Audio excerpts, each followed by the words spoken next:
Today, on the continent of Africa, nearly 30 million people have the AIDS virus, including 3 million children under the age of 15. There are whole countries in Africa where more than 1/3 of the adult population carries the infection. More than 4 million require immediate drug treatment. And to meet a severe and urgent crisis abroad, tonight I propose the emergency plan for AIDS relief, a work of mercy beyond all current international efforts to help the people of Africa. This comprehensive plan will prevent 7 million new AIDS infections, treat at least 2 million people with life-extending drugs, and provide humane care for millions of people suffering from AIDS and for children orphaned by AIDS. Welcome to Global Health Insights, a podcast from the Institute for Health Metrics and Evaluation. I'm Rhonda Stewart. In this episode, we're going to look at PEPFAR, the President's Emergency Plan for AIDS Relief. Established by President George W. Bush in 2003, PEPFAR provides funding for AIDS treatment and education programs across Africa, into Asia, and the Americas. In its 2 decades, PEPFAR has received more than $100 billion of funding and is credited with saving more than 25 million lives.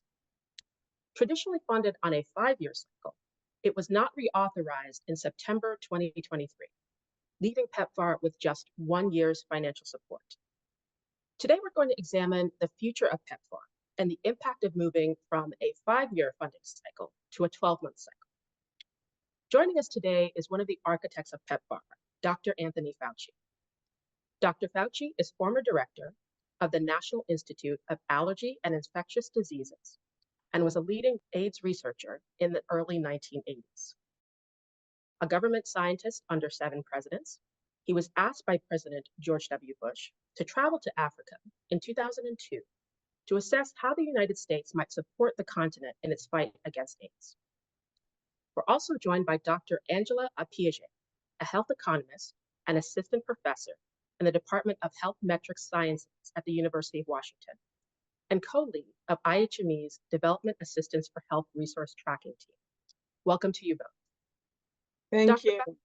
Thank you. It's good to be here. Thank you. Thank you. Dr. Fauci, let me start with you with a question on the history of PEPFAR.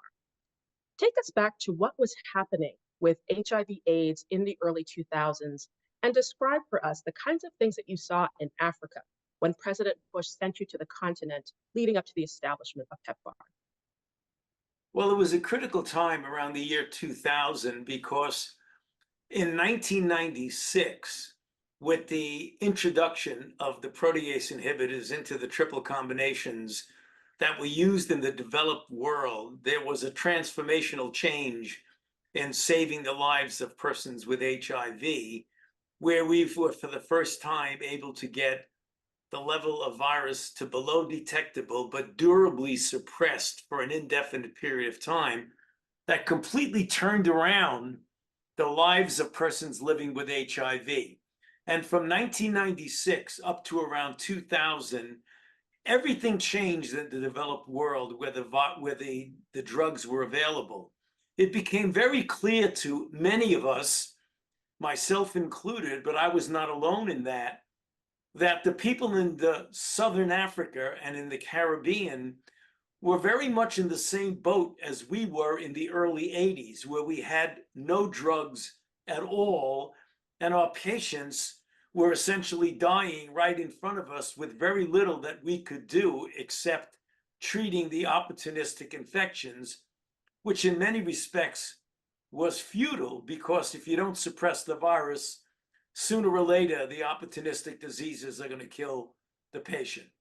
So when I went to Africa multiple times, I was deeply struck by my African colleagues in the year 1999, 2000, 2001, were in many respects in the same boat as I was in the 80s, in that their patients were infected, but it isn't that there were no drugs that were available, it was that they didn't have accessibility to the drugs.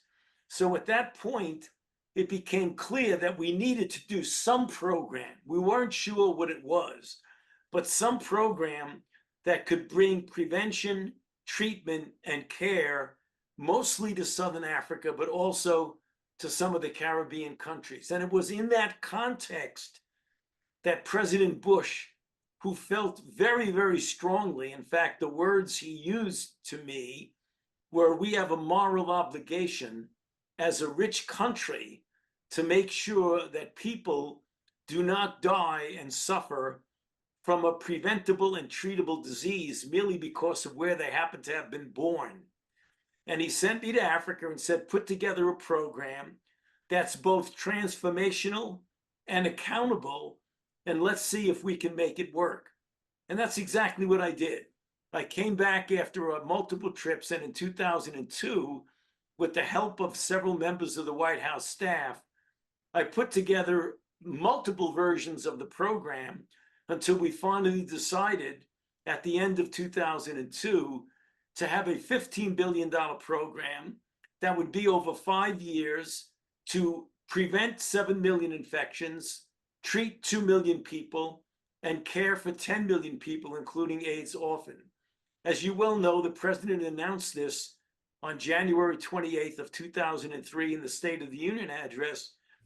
Seldom has history offered a greater opportunity to do so much for so many.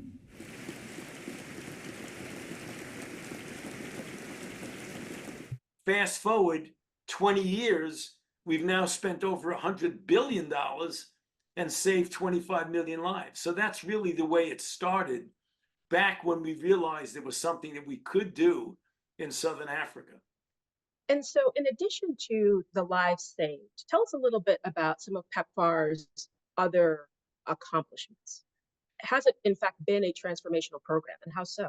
Well, it's been totally transformational because besides the lives that were saved, 5.5 million babies over that period of time were born AIDS-free, who otherwise would have been born literally from birth living with HIV.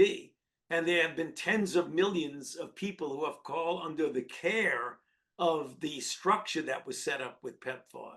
So I think if you look historically, that this is the most impactful public health program for a single disease, literally in the history of public health.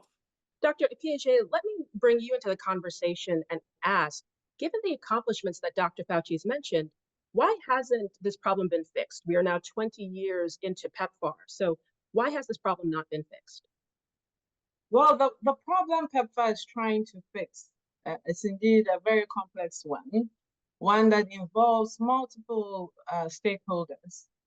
But however, progress has been made. Dr. Fauci just highlighted the tremendous progress that has been made by the program. In addition to that, to put things in context, it is helpful to remember that contrary to popular belief, the proportion of the federal budget, inclusive of mandatory spending, that goes to foreign programs is less than 1%. If we believe health globally is important, then we must do more. We are at a critical juncture in the fight against HIV/AIDS. And it's important that the gains that have been made are sustained. And a question to you both. So as Dr. Piaget mentioned, development assistance for health from the United States is a relatively small proportion of the US budget, despite what some may believe. But continued financial investment is still necessary to address this crisis and many others around the world. So why is it that the US public and the global community should continue to invest in fighting HIV/AIDS? Well, when you have metaphorically a war that we are fighting with HIV, even though you've been winning a number of battles and are turning the tide, you can't stop until you've solved the problem. So we are still in the middle of an AIDS pandemic. We've been in it for now more than 40 years, and there's a tendency on the part of the general public, when they become used to something, they don't feel it is impellingly important to continue to put a major effort to counter it. And I'm afraid that many people throughout the world, including in the United States, feel that, well, we've done very well with HIV globally, so now we can pull back on the intensity of the effort, which is absolutely counterproductive to the solution. In fact, it just came out yesterday that a re-examination in the Republic of South Africa that 27% of pregnant women are living with HIV. That is a phenomenally unacceptable number. So the idea about pulling back on PEPFAR and authorizing it only for 1 year instead of 5 years, or pulling back on the appropriations, not only does not make any sense, but will allow us to lose ground that we have gained over the past many years. You know, we celebrated the 20th anniversary of PEPFAR just a few months ago. We don't want to revert back to the way things were before PEPFAR, which is entirely possible if we don't put a full effort into essentially containing it much, much better than we are right now. And to President Bush and Mrs. Bush, thank you for what you did from the outset and your continued leadership today. History is still calling us to seize the opportunity to do so much for so many. So let's finish the fight together. Bottom line is, much has been accomplished, but much still needs to be done. And let's talk about where partners fit into the picture as we consider PEPFAR and how the program can be made sustainable. So where do we go next in terms of ownership and leadership of the program? I think in order to secure the gains that have already been made, it's critical that the leadership of PEPFAR partner with all the key stakeholders in developing a sustainable transition plan. The good news is that sustainability is an issue that has been on the radar of the PEPFAR leadership.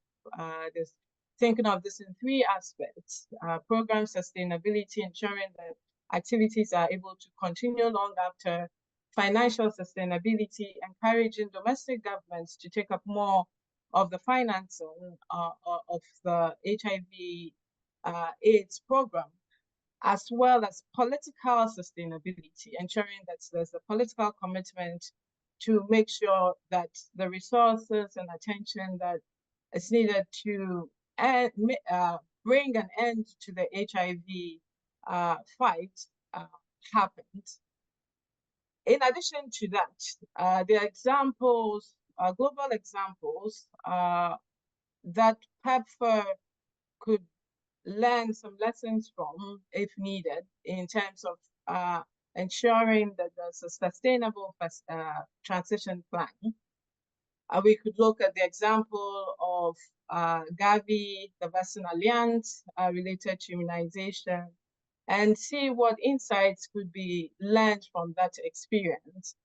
I think good planning and the flexibility with that plan will be critical in ensuring that the gains that PEPFAR has made is preserved and sustained for the long run. And as we also think about partnerships with respect to African countries and Africa CDC, for example, these are, of course, not the only important stakeholders who would benefit from greater partnership and ownership of PEPFAR. What are some of the other important voices in this conversation regarding PEPFAR? Well, go ahead, Angela, go ahead. I would say that the voices of those most impacted here, the youth, because that's one of the key areas where we are still seeing high new infection rates.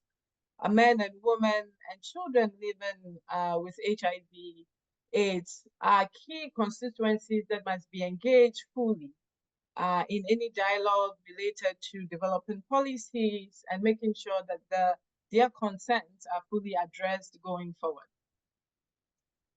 You know, you've mentioned it, but I want to underscore it, is that the leadership in each of the individual countries that have benefited from PEPFAR absolutely need to take a very proactive role in being part of the solution in their own country. I mean, PEPFAR, when you look back when we first started it, some countries had to rely completely on PEPFAR because they didn't have the infrastructure, the resources, or the capability. Other countries actually already had a head start, but needed the additional resources that were provided by PEPFAR.